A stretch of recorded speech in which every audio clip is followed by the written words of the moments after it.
Stephen, I can see the clouds. It's daylight. What's going on?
Great. Get that music off. Push. Get that. Absolutely shite. Ah.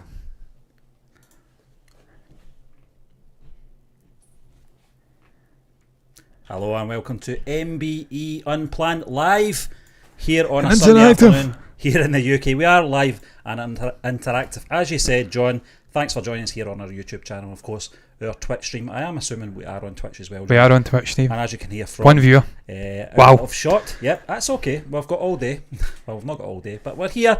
It's not planned. We don't really know what we're doing other than answering questions. I know that I'm sweating very profusely, Stephen, because it's incredibly warm here. It's a lovely day here in Glasgow, which makes a change. 21 degrees. This is the start of the summer for us guys here in the UK. And I can look like you, Brenner.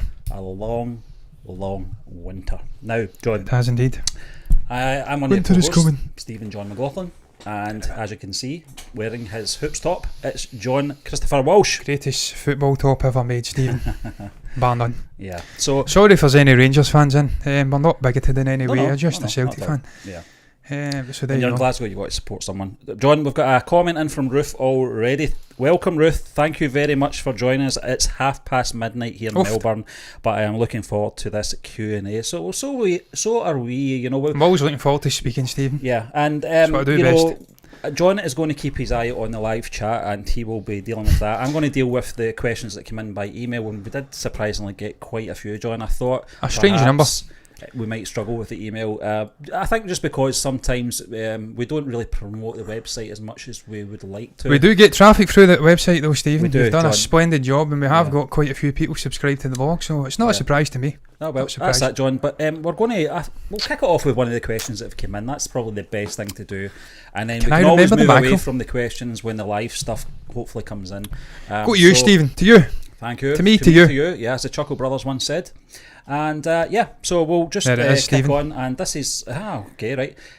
Would you guys go back to writing movie reviews on the blog, or are you more YouTube focused now? I'm not sure who this is coming from, John, but it's a big surprise, Stephen. It's a good question. I've not got the names in front of me. I'll do my best to remember. Okay. Well, it's one of those ones because it's email. We'll call a man in the now. We don't want to disclose obviously people's emails. So hi there, hi MSV. How you doing? I know that it's 8:00 in India at the moment. And, well, certain parts anyway. Time in the US, so we've tried to cater our show as best we can for our wide audience. We've just reached 6,000 subscribers, John. It took a massive drop the other night, surprisingly. Yes. I think 20 subscribers just came right off, but I think that was bots. I think Google are doing their audit at the moment. Certainly we need to do our audit as well with Google. We've lost a huge amount of subscribers in the past. Team. Get another comment there from...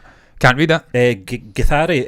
Hello, hi, anyway. How you doing? Welcome in, chaps. But to answer that question, John, in terms of the blog, you again, Steve? We started off as writers doing our reviews and stuff like that back in 2017. I wasn't such a bad writer myself. Yeah, it was okay, wasn't it, John? But I think it was you, myself, and Kevin, who's my brother, who's the fellow movie burner, who manages the website and should have been here today. But yeah, sadly he's not feeling great. No, but we'll get him on at some point, John. But the simple, quick answer for me is yes, I will go back. I already have. I did Tupaki a couple of weeks ago, and thanks for everyone that went on to the website and viewed that review. I felt personally, John, I was a little bit rusty with my sort of analysis of movies just because we've not done it. I think the last one prior to that was in February 2019 when I did the Ballad of Buster Scruggs. I even remember the last one I did, and I was a little bit rusty. My last one was The Hartman. I actually enjoyed doing it again, you know, and I think when we started doing it in 2017 we put ourselves under a lot of pressure to get one review out per day between the three of us. And we managed that for a whole year, and it broke us, didn't it? Yes, it did, Stephen. It nearly broke me mentally. It was a lot of pressure, and to the point where we weren't really watching movies the other person was reviewing. So there's movies from 5 years ago that I've still not even watched. The likes of Moonlight and stuff like that. I've not Manchester by the Sea. I've not seen these movies because they were movies that Kevin had reviewed or you had reviewed, and I simply couldn't review them because I didn't have the time in the day. You guys can react to Samsung service. We will certainly be doing more reactions. You can absolutely bet your money on it.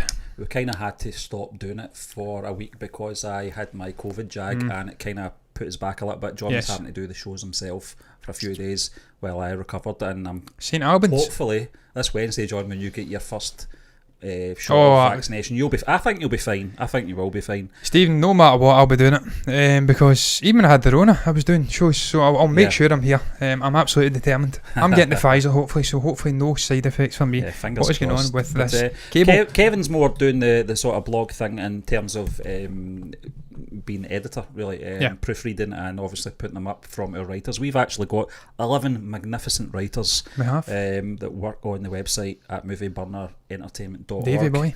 And it's fantastic, John. They've all got a certain style about them, you know, and short to long. Yeah, it's Steve's fantastic. got a very distinct style. He likes to keep short and succinct. Straight and it's nice to have different kinds of reviews on there, Stephen. But to answer the question for me, I probably will. when it catches my fancy, write some more reviews, because I do enjoy writing. I think I'm not such a bad writer, to quote Luke Skywalker, but bastardise it. I've wrote a lot of reviews. I think I've wrote about 150 or something like that. And it'd be nice to try and get into the Rotten Tomatoes sort of critic thing at some point, and try and squeeze in there. I did try once, and it took months. It took about maybe 5 months for them to get back to me. I don't think I had enough in my sort of back catalogue to justify being an official critique, if you like. And I wasn't really fussed. It was really just to see how it worked, the process of applying, how long it took. And they said, you can't apply for another 2 years. Well, that's okay. That's fine. I didn't apply because I let you be the guinea pig, Stephen. But needless to say, I will certainly be doing more reviews. I think it was the Hauptmann was the last one I did. It was a German foreign language one about a guy who was a deserter, but ultimately found a captain's suit or uniform, put it on him, assumed the role of this captain. A great movie. I remember it vividly, but I'll probably go back and review, yes, because I like to stretch myself in, like the Lord of the Rings. John, stretch like a piece of butter on a bit of bread. Anyone that goes on our YouTube channel, those early reviews, they were audio focused. They weren't like we're doing just now. Basically, it was John and myself. We are basically reading the written reviews as an audio book. And I went back and listened to one the other day of mine, and it was terrible. It was just the delivery was terrible. It was so unnatural, and I thought that throwing in things like little words here and there to make it sound so natural, and it was terrible. It was John. We've came a long way. Terrible audio quality as well, Stephen. I have to say, using USB microphones, and they weren't the best quality. I've got to admit. It was the snowballs, wasn't it? Yeah, and sometimes it sounded like you were in a can. Yeah, speaking from a can of Coke or something, or a can of hoppy IPA. Cut the cable. Cut the cable. So not the best, Stephen. We've learnt. We use the audio shows as a platform to sort of springboard onto video, and I think we're not too bad now. We could be better, and we will get better, I'm sure of it. But Stephen, I'm looking forward to getting back and writing some more reviews. I don't know what I'm going to do. I may actually jump into a telepathy one. I may actually do, I don't know, Merso or something like that. Just watch Merso, it's fresh. When I did the Tupaki one, was that I watched their show back, and I kind of bullet pointed the sort of main things we were talking about in it, and then sort of built the review around it. I found that it was a lot easier to do than doing it from scratch like the old days, but it was good to do, and because obviously we have access to the analytics on our site, we can see how well reviews do, and that one did really well. There was one that you did, Stephen, that was getting 100 views a day or something, 200 views a day, an absolute random shite movie, and it was getting insane amounts of views. I think it was the last I checked, it was on 15,000 views or something. It was crazy, John. I butchered it as well, because I thought it could what we did in our holiday or something. No, I can't remember what it's called. It was some John Cusack film that was set in South America, and it was shit. It was just it just wasn't that good. I like John Cusack. The reason it drove traffic to the website, Stephen, is because no one else reviewed it. So you're the only review on the website, on the entire internet. John, there was a point where I was reviewing a lot of obscure stuff, just to sort of do some tried and tested stuff, whereas you and Kevin were doing the more mainstream blockbuster stuff. You went down a Netflix route, didn't you? Yeah, I did. There was a point where you were going through a barren patch of new releases, and I think me and Kevin were doing all of the new releases, and we pushed you into a corner like a cat, and you had to get down this rabbit hole and do Pinewood 60 or 77 and stuff like that. Elstree, you had to do those random shite movies. The director didn't appreciate my comments. No, he didn't. He wanted to kill you. I kind of watered it down a bit. I changed that around a bit because I felt perhaps maybe I went a bit too far. But again, John, it was in those early days of writing and analysing films, which we hadn't really done. And it all kicked off back in 2015 when what it was The Force Awakens trailer reactions were coming out. And it was around about that time when people were just starting to do trailer reactions, and one came in from a YouTube channel called Collider. Oh, I thought you were talking about Real Rejects. No, it was before the new Star Wars trailer has dropped. I've just come out the shower. Yeah, that was epic. Ryan Wright. Yes, Ryan's great, man. But I went, this channel, they look quite professional, and how does that work on YouTube? Because everything I'd seen, it wasn't a professional broadcast like a clip of Doctor Who or whatever, was very amateur stuff, And when I seen these guys in Collider, their set, presentation, the presenters, the guests, co-presenters, everything about them just really impressed me. I started watching Jedi Council, John. I think I said to you, try these guys out, by the way. Went down a rabbit hole with those guys. And Marky boy. watched it religiously, John, for a couple of years, didn't we? We'll get into that, Stephen. There's another question that's going to be actually addressing favourite YouTube channels, and if you actually do watch them. Yeah. And we certainly do. And there's certainly ones who have inspired us to do what we're doing just now. John, hopefully, Lakmini Rath Nayaka, which movie do you react to? I'm not really sure what you mean by that.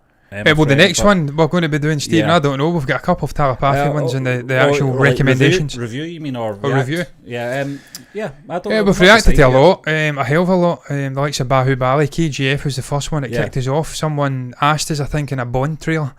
We reacted to, can you check out KGF? And we've went down a rabbit hole with Indian cinema since then. John, and it's been a great journey. I think we can both put our hands up and say we didn't even know what KGF Chapter 1 was. We didn't. We didn't know who. Certainly know what 2 is now. Who's the main guy in that again? Yash. Yash. We didn't even know who he was. That was how ignorant we were to Indian cinema. But it really did, as you said, set us off on this journey over the last. And then Prabhas with Bahubali and Rana Dagubati. Yeah. And after that, Stephen, we really did. I think it was Amir Khan, Dangal. Oh, that was fantastic. John. And then I think Padmavat, Shahid Kapoor, and your other guy, Ranveer Singh. It was mostly Hindi stuff we were doing at the start, and then we've progressively went down into Southern stuff. It was a lot of Southern Indian community members have come in and recommended stuff, movies, telepathy, obviously Alu Arjun and stuff like that, and VG Sethupathi. So we went down that rabbit hole with South Indian movies now, and look, I have to say I'm glad, because I think the South stuff is better than the North.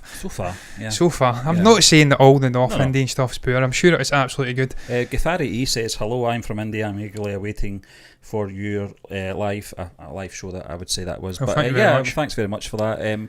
We've been preparing for it for the last 3 weeks now. We wanted to give people enough time to know when it was going to be. We worked out the times as well. It's an experiment, Stephen. Yeah, it's an experiment to try and do something slightly different. Yeah, and try. I think a little bit more laid back. Exactly. I think sometimes our movie news show is progressively good as more we pissed can as we make go it be. It is structured, and sometimes we have to just keep that structure just to keep the sort of consistency going. But some of the best shows have been, Stephen, and we've had nothing to speak about and we've went off in tangents. Or there's been absolute major bloopers about Elton John or something like that, John. Some of those best clips, Hard Day's Night thing, that kind of thing stands out, Stephen, I've never been more forgetful than when I'm doing live shows on YouTube. I feel like I'm a 90-year-old dementia patient when I'm doing YouTube shows. When I'm not doing YouTube shows, I'm pretty fucking alert and I'm usually good at remembering things, but when I step on and in front of a camera, I seem to become a forgetful old grandfather. And I don't know why it is, but it's usually me that provides the butt of the joke. I'm usually the butt of the jokes. John, it's because you commit yourself a bit more than myself. I'm very reserved when it comes to speaking, and I'll choose my words very carefully before I speak. And you're more off the cuff, and you have done shows yourself a lot longer as well. You seem to be more capable of doing that than myself. It's only because obviously the setup is more suited. Obviously, where we are. This is your pad. So you two guys, where are you from? We are from Glasgow. Scotland. Yes, Scotland. Yeah. We often get confused for Germans, Danish, Norwegian, Irish. Yeah. Lots of different countries, but Scottish. I wish I was German. I'm doing a DNA test just now, 23andMe. Spent £80 to try and find out my ancestral history, and I will be absolutely gutted if there's no percentage of German or Dutch or Scandinavian in me, because I've got green eyes, nice emerald pearlescent green eyes, and that must go for something. But we're from Scotland, Scotland, Glasgow, west of Scotland. Very wet, very cold. But not today. John, and it's very difficult for us here in the UK to really capitalise on stuff that breaks. We try our best to cover a lot in our movie news shows, but because especially when you've got John Campea, Stephen, this guy, it's his job. John, he's up at 5 a.m. I think if John Campea, and I'm not saying anything about obviously his work ethic or presentation, he's first class when it comes to that, but logistically he is in an ideal position to talk about things as they break, because of most movie news stuff, mainstream Hollywood stuff will break in accordance to their time zone, whereas it will break here during the day when we're still working, what we do in our own lives. And by the time we get around to doing the show later that day, it's late. It's everyone's talked the ass off it. The ass. So Ruth is saying, John, now that you have watched quite a bit of Indian cinema, I'm curious as to what you thought about Indian cinema before your exposure to it. John, I'll be honest with you, before I let you in, I was very ignorant with Bollywood. I thought it was all Bollywood. And I don't mind admitting that because I just wasn't exposed to it. I'm very narrow-minded sort of perspective on these things, but John, it's one of these things. It's a journey for both of us, not just the Indian cinema. We've done Korean as well. Stephen, I've always been a huge fan of foreign cinema. I've always watched Danish, Korean, just obscure movies. You've been into sort of East Asian kind of movies and martial arts stuff, so we've always dabbled in foreign language movies. For some reason, it never occurred to me to watch any Indian movies, because as you know, I'm good friends with an Indian guy, Praveen, from Hyderabad. I think it's Andhra Pradesh, which is actually southern India, believe it or not. I'm sure Telugu, I think they speak. So I don't know why it never occurred to me. I spoke to Praveen a lot. In fairness, he was actually more interested in Western cinema, Harry Potter and stuff like that. But much like you, Steve, my thoughts before getting into watch it was just dancing and stuff like that. Lots of dancing. Yeah. I'd seen videos of older ones where it was absolutely mental sort of action sequences and stuff, so I wasn't sure. Yeah. But Steve, getting into it, man. What was that Kung Fu film you watched? Kung Fury. Yeah, it was a bit like that. Yeah, a little bit over the top. Yeah. But having get into it and watched it, it's very nuanced. There's lots of different genres. Even within a movie, they'll explore different things. And I've said it time and time again, Stephen, I love the way they utilise music in the movies. Over here, we have a genre dedicated to that kind of thing, musical genre. But it seems a little bit weak, a little bit light on diversity and stuff like that, tones and themes. Over in India, they will chuck a music number into a romantic film, into a drama movie. And having just watched Marshall, the way they utilise the story, the character development, and they condense it into little dance numbers, I think it's absolutely brilliant. I'm fascinated by it. But even Dangal and stuff, the sort of realistic sports stories, Padmavat, sort of fantasy historical movies, I've enjoyed it. I've thoroughly enjoyed it. My eyes have been opened up. It's much different to what I was expecting to see. Exactly, John. We've got another comment coming from Lola J. And this one's a toughie. One has to go. The Matrix 1, the original movie, or Terminator 2. I'll let you answer it first, John. Oh, the Matrix 1. The Matrix 1 for me. Has to go. Oh, it has to go. Yeah. Has to. Steve, I'm a Terminator man. When I say I'm a Terminator man, I like 3 and a half Terminator movies. The first one, traditional horror movie, absolute legendary movie from James Cameron. The second one, almost better. It's just the story of John Connor, this very different Sarah Connor. The evolution of the sort of storyline, the D-Day thing. Just a great movie. Terminator Salvation I enjoyed. I think I was one of the few people that did, with Christian Bale, Sam Worthington. Terminator 3 was watchable but wasn't great. So for me, it has to be The Matrix 1. It goes. Terminator 2 is one of the greatest movies of all time. John, I think because it's a sequel as well. It's one of the rare good sequels. Yeah, and the characters are already established. The main characters, that is obviously Robert Patrick, doesn't come into the second movie. Robert Patrick, Stephen, there's one reason just to keep Terminator 2. Fantastic guy. T-1000. You've got that development between, and the whole turnaround as well between Arnold Schwarzenegger's character from the first movie to the second movie is such a twist. I remember when that film came out in 1991, John, and the narrative, we didn't have the internet back then or social media, so the narrative was very much under wraps unless you went to the cinema to see it or you talked to your pals or whatever. But you don't know who is the good guy and who the bad guy is until that corridor scene when he says to John Connor, "Get down." That's the sort of the reveal that he's the protector. Yeah. Robert Patrick was deliberately dressed up as a policeman to reassure you that he was the good guy, which I thought was very clever from James Cameron. I say that's John, a nice bag. And in terms of The Matrix, it's still one of my favourite movies of the 1990s. I did say that the other day to you. 1999 that came out, and it was totally mind-blowing for its story, its narrative, and its visual effects. But for me, I think it's just because of Terminator 2 has been in my life a lot longer. 1991, I was 15. I loved the original movie, John. It terrified me when it first came out. 1984, I think the first movie came out. So I was 8 at the time. I saw it I was about 10, and I was actually absolutely terrified of Arnold Schwarzenegger's performance in that film. Police station scene. Oh, so Jesus. for me, just because of obviously the time it came out, Terminator 2 for me. Stephen, I agree. Look, if you're speaking about technological advancement and the importance of what the Matrix bullet time did for cinema, just an incredible use of technology. I think it was 80 odd cameras surrounding the actor. Yeah. Just sort of pioneering technology. You could probably ditch Terminator 2 and keep Matrix, but for actual movie importance, for me it's Terminator 2 all day long. We've got a comment, Steve, from Gay Affrey. Do you like actor Telepathy VG? Of course we do. Yeah. Oh yes, man. We've watched 5 of his movies now. He's an absolutely great guy. I love him as a person and as an actor. As a person, he's a great human being.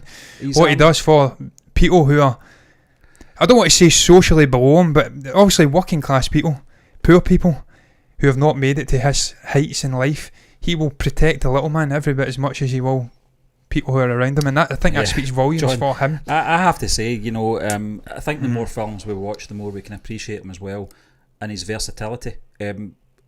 When we saw him in Master, we saw a glimpse of that anyway, that he could play the funny guy, he could play the action guy, he could play the tragic figure all in one movie. But I think I think we're on to our 6th or 7th movie now with this guy, and every film there's an emotional moment, there's an action, there's lots of action, not just a few. There's and he can dance like hell, Stephen. Yeah, and his outlook in life, John, is one of the things that sort of attract me to these type of guys. These actors, they just embrace it, and he embraces the job he does. I think the reason he's not forgot where he came from, and he's not forgot the little man, as you might say, is because he's a very grounded person. That comes from upbringing, John. That's what that does. That's upbringing for me. He's been brought up the right way to not forget where he came from, not forget his roots. And that's obviously something that's very important to him. I think he was grounded in tragedy as well, Steve. We watched the rise of Telepathy VG. I think he lost a sibling when he was quite young. I think that shaped the guy. Obviously, there's people out there who will never achieve what he's achieved. His sibling dies prematurely. I think that's probably shaped this guy to be a great humanitarian. But as an actor, I think he's absolutely brilliant. He's so versatile. He can do 3-4 different roles within the same movie. Absolutely love the guy. I think he's brilliant. John, our next question is from Nathan, and it's so what are your thoughts about Allu Arjun? Well, Stephen, I've still not seen a movie with him, but I've reacted to a hell of a lot of dance videos, songs, roles. I think he's a very charismatic guy and a tremendous actor. Yeah. And just the dedication he brings to his craft. The song we reacted to with the hat trick, I think he studied for 2 months to perfect that hat trick. I think that speaks volumes for the guy. He's not phoning it in. He's not just taking things for granted. He wants to be the absolute best he can be. And he's just a cool guy, man. The first time I seen a photograph of him, Stephen, I didn't even know who he was. I seen him walking along the road. He had dreadlocks. Yeah. And I thought, this guy is cool as hell. And then obviously we get introduced to him. And I'm like, yes, man, he's some dude. And obviously we reacted to City Ma, I think it was. We put it out. That was the last one we put out. Just an incredible guy. He can sing like hell, he can dance like that. Well, I'm presuming he can sing it. He can certainly dance like hell. Yeah. Githari asked John what we think about Indian cinema. For me, it's really been eye-opening in terms of the different regions, different types of film and different studios as well. And I think it's only now we're realising exactly the difference in the sort of southern regions of India and the north regions as well, in terms of a lot of remakes. And when I say a lot of remakes, John, it's not like films that are 30-year-old. It's like 2-year-old films that are getting remade right away in the other part of the country. Something I didn't realise was done quite a bit. We found that out when we did a trailer reaction to our first movie. It was Mahanlal, it was Drisham 1 and I think 2. We reacted to 1 and it was actually Ajay Devgan and it was a remake. Confused the hell out of us. Yeah, it's second reaction. Steve, I think that I'm ignorant to it. I'm not going to presume to be in the know here when it comes to Indian cinema. I've just started watching it in the last 6-7 months. But I think there is a lot of separation between the Hindi stuff and the Telugu, obviously the Tamil stuff and stuff like that. I think there's a separation between them. Maybe, I mean, you spoke to an Indian person, Stephen, on the phone. They didn't even know who Telepathy VG was. I presume they were from a different region. They were from the north, John. So maybe that's just the nature of it. It's quite fractious in India. They have to remake it for their own audience with Ajay Devgan, with maybe, I don't know, Kumar. blanking on his actually came out. Yeah. Maybe they have to remake it for different regions, I'm not sure. But Steve, I love Indian cinema. I went down the rabbit hole and I really do enjoy it. It's very diverse.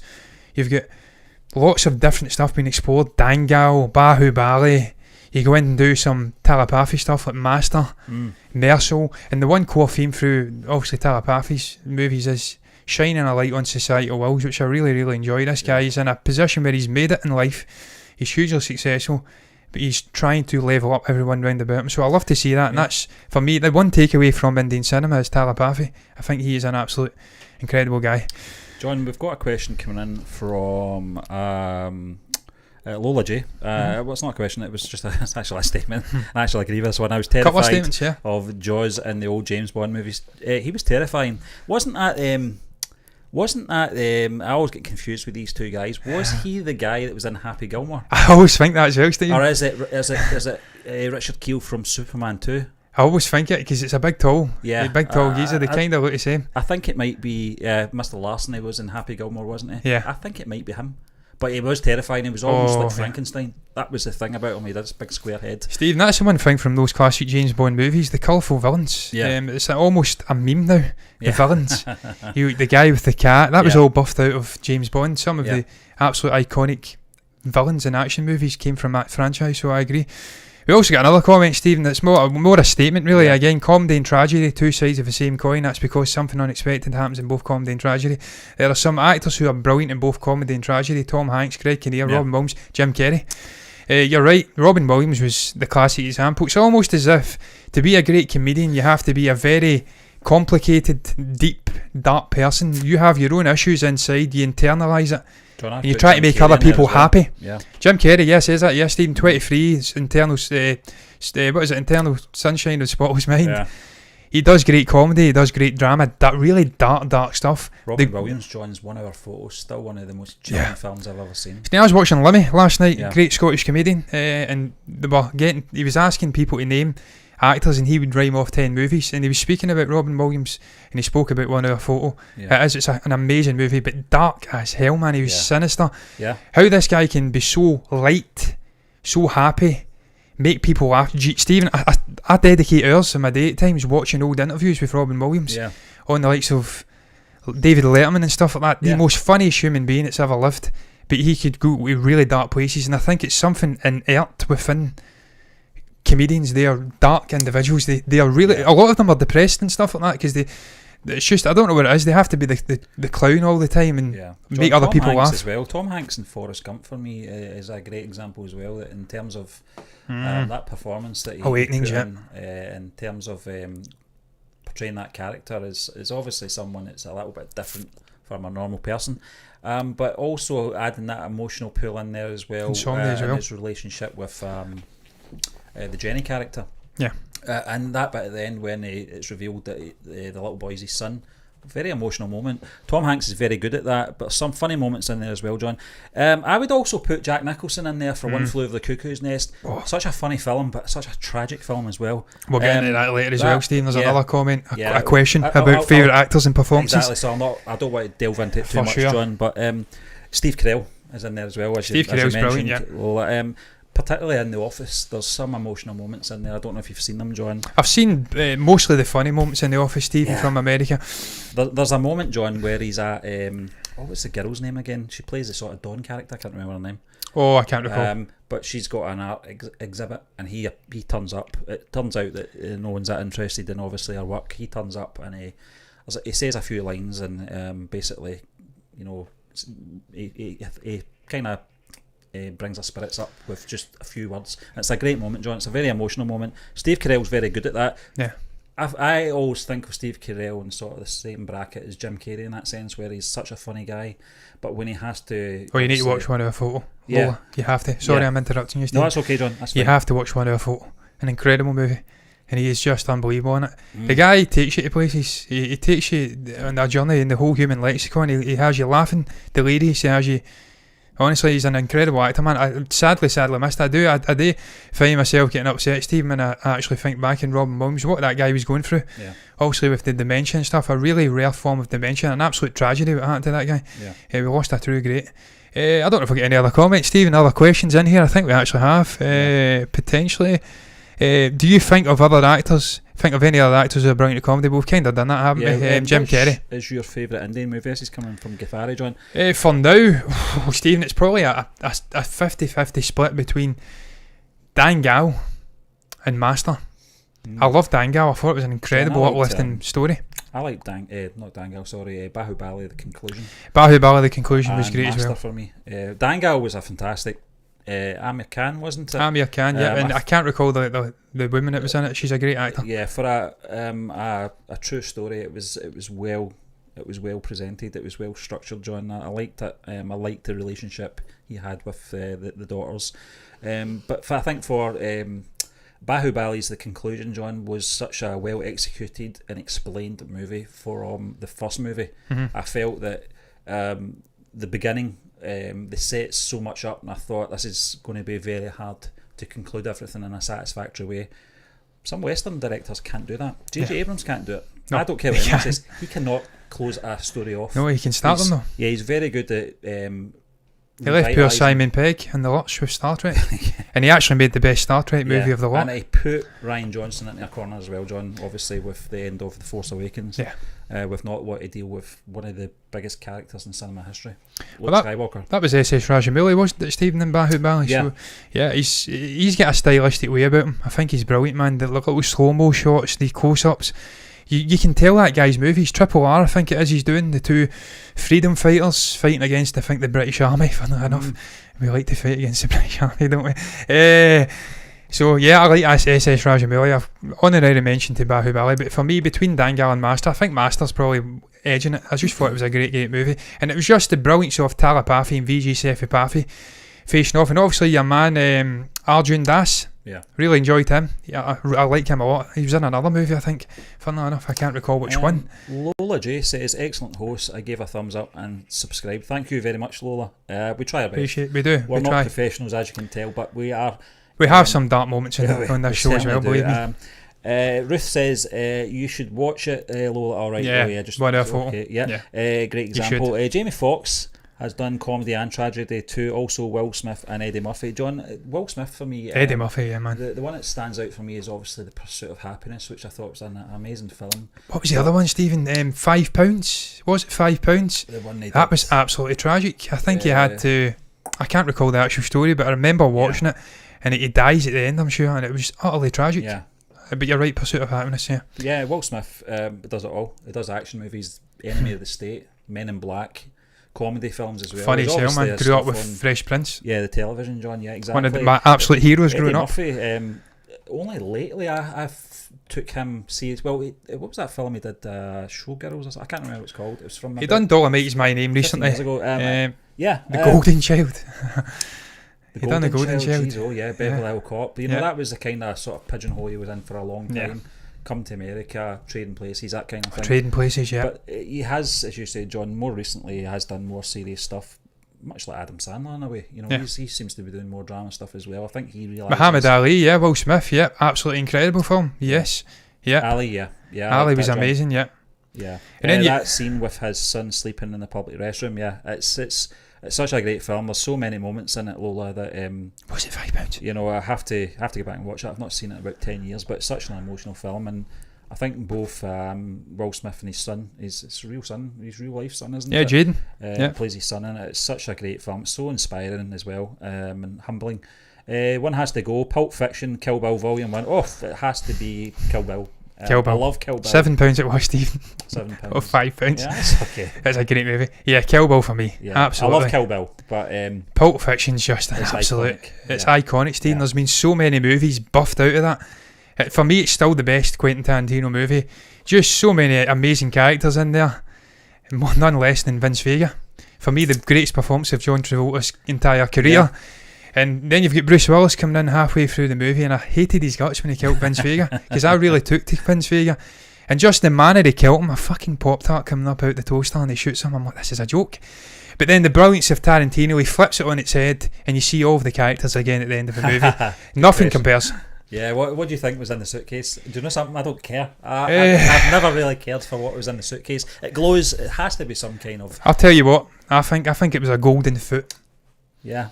Because it's Tarantino and he's obsessed with feet. So a golden foot. Yeah. With probably, I don't know, something on it. But yeah, man, it's one of the great mysteries. And again, that's a great thing about the movie, Stephen. All of the great directors leave things on a sort of... I can't even think of the word just now. It didn't really matter. It was in the case. That wasn't really, the main point of the story. But a lot of people were curious to know. Personally, I'm not really that bothered. I don't really think about it too much. But it's something, they did open it up, and I think there was a glow. There was a glow, yeah. It was when he was in the cafe, so and it was being held up. A golden foot, yeah. He likes his feet. Yeah. What was that vampire one with Robert Rodriguez and Salma Hayek? That was, what was that called again? Till Dusk Till Dawn. Yeah, he's licking her feet at one point. He's a fucking creep. So for me, it's a golden foot. But all the great directors leave it on an ambiguous ending. They make you think. Chris Nolan's another one that's great at making you think. Inception. Did it stop twirling? Did it fall? Is he dreaming? Is he out of it? John, one has to go. Jason Voorhees, I always say his name wrong. Michael Myers, Pinhead, Chucky the Doll. Now, when you say Lola, one has to go. That's difficult because they're all mad people. It's certainly not Michael Myers. I really want them all to go, to be honest with you. But Stephen, Pinhead haunted my childhood. You know, I've never seen a Pinhead movie. Hellraiser, yeah. Hellraiser, but I went in to Global Video when I was a little kid. That was a rental store, probably the equivalent to Blockbuster over in the States. Yeah. And Pinhead just haunted me. Looking at the actual covers, I'm like, Jesus. That's a tough one. Chucky the Doll for me, or Jason. They all freak me out in different ways, John. Chucky. Michael Myers, as horrifying as he is, he's not the fastest person, but he always appears at the right time, and his point of view at the right time, obviously in the wrong time when it's the victim. But Salma Hayek dancing. We're talking about Jason from the Friday the 13th movies as well. Terrifying mask as well, with that hockey mask, isn't it? I don't know. Probably Chucky the Doll, because it's a little fucking bastard thing, tiny thing. It freaks me out. That face. It's one of those ones that I was like, I would just boot it, but he's so... No, he'd grab onto your boot and ragdoll you. Right into your knee, it's a horror. Yeah, Chucky has to be the one that has to Michael go. Myers stays. The new Chucky was trash. That was the one with Mark Hamill, yeah. It was just the concept, Stephen. It wasn't like a possessed doll. It was getting controlled by a serial killer. That was shite. Yeah. Not, you just ruined the whole franchise by doing that. From Dusk Till Dawn. Yes, it was From Dusk Till Dawn. What do you think about VJ and Samantha combo movies or song? I love Samantha. I think she's brilliant. I think they both of them. Mercil, it was, wasn't it? Yeah. She was in Mercil, and we had that poignant scene. She was in the one we just did. Yeah, Mercil. I think it was Mercil. Was it Mercil? Most in the pot. It wasn't Mercil. It was a. It was the one we just did Friday. Completely losing the plot. It's because you were drinking that Irish beer. It was. We'll have a look at it. You look that up, John. It was the one. It was Ferry. Yeah, I like Samantha. I like the songs they do as well. Great combination. I actually thought he was married to her, Stephen. That was how good the chemistry was. I searched him up while I was watching Ferry, and I discovered that he was married since 1999 to a completely different woman. I thought he was with Samantha. That's how good that duo is. You actually think they're together. Have we got anything else, Stephen? I agree with Lola. I commented on the dancing From Dusk Till Dawn. Yep. Salma Hayek was tremendous when she was younger, man, and she's not aged badly as well, let's be honest. Do you classify the Gremlins as a horror? Yes, absolutely. It's a Christmas movie as well. Was that Gremlins too? No, Gremlins is set at Christmas. Yeah, it's a Christmas horror movie.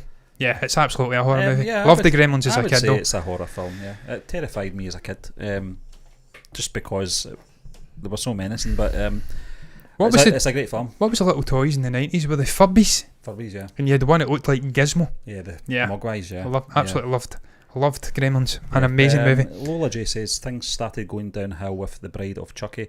John, I'll be honest with you, I think I maybe watched the first 2 Child's Play films, and I kind of lost interest in that. One of the things about me is that I'm not a big horror film fan. I can take them or leave them. But the more iconic ones like Halloween, Friday the 13th, Amityville, the original movies that is, and obviously Child's Play as well, kind of stay with me. But then you've got the ones that people don't really regard as horror. You mentioned, John, Terminator. I regard that as horror. Jaws, I think, is one of the all-time great movies. It's so suspenseful. It's just so suspenseful and horrific. It's just one of those things. But Lola's asked, what was the last great horror movie you saw? Oh, well, I was supposed to go and see Conjuring 3. I'm going to see that tomorrow potentially, and I'm hoping that's great. Last one I've seen. Oh, I need to think about that.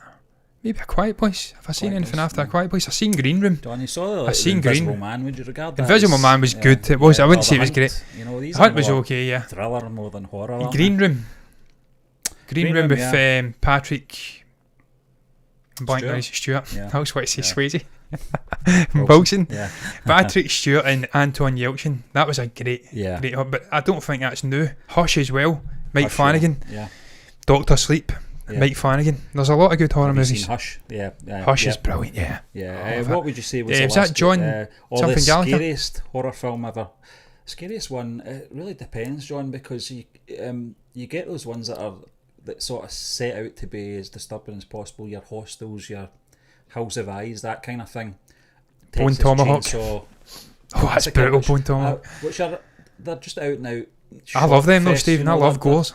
obviously Gorefest. they're borderline snuff films, John. But Mm-hmm. the thing about these films is that they don't stay with me too long. The ones like The Shining That's the one I was about to say, will Stephen. The stay with me Shining. forever. You know, just because there's something more disturbing about that. You get the likes of there was one in the early 2000s called Ghost Ship.